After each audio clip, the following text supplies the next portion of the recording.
Good afternoon. I'm Anand Buddhdev from the RIPE NCC, and I'm going to talk briefly about an incident we had last year.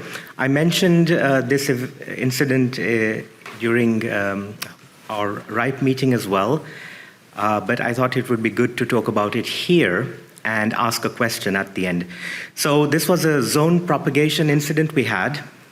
One of our secondary DNS partners was serving an older version of two of RIPE NCC's reverse DNS zones.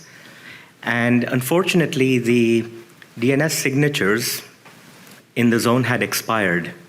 And any validating resolver that was querying this server was therefore unable to validate the responses. And this situation is worse than answering serve fail. And I'll come to the details in a second. So here is one of our zones, 25.in-addr.arpa. This is one of the zones that had expired. Now pay attention to the zone expiry timer in the SOA record, which is 10 days. And below that you have the signature over the SOA record. And it's not very obvious in here, but the signature lifetime is 14 days. So one would think that this should be enough in the sense that when you have a primary and a secondary and the zone transfer between the primary and secondary fails, then the secondary will expire the zone after 10 days and respond with serve fail, and that is well before the RRSIGs in the zone have expired. And this is the classic DNS infrastructure that we had in the past. However, these days we have more complicated transfer setups. Often an organization will have a primary transfer server, which then fans out to regional transfer servers, which then eventually feeds, publication nodes.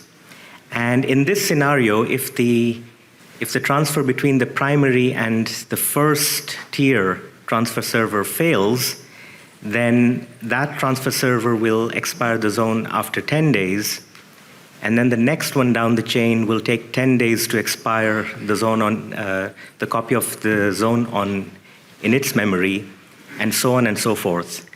And so the publication server could take as long as 30 days to expire the zone. And in the meantime, it's serving RRSIGs that have expired. And this was the source of the problem that we faced. Now, there is a solution to this problem, and Mark Andrews actually wrote an RFC about it, RFC 7314, in which he introduced an eDNS option called expire. And this option allows the primary server to transmit an absolute expiry time to its client, which then can transmit this timer onto further nodes down the chain, so that in case of a failure, all the nodes in the chain will expire the zone at about the same time instead of lingering on. And here you can see an example of it. If you use dig, you will actually see the expire value in the opt sudo section there.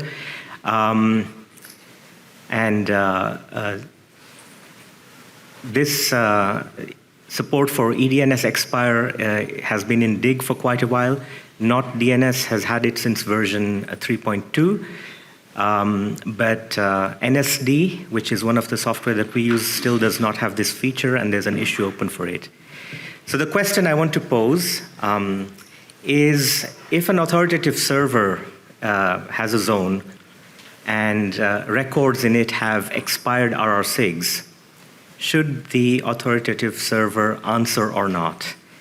And this is a question that we've been discussing.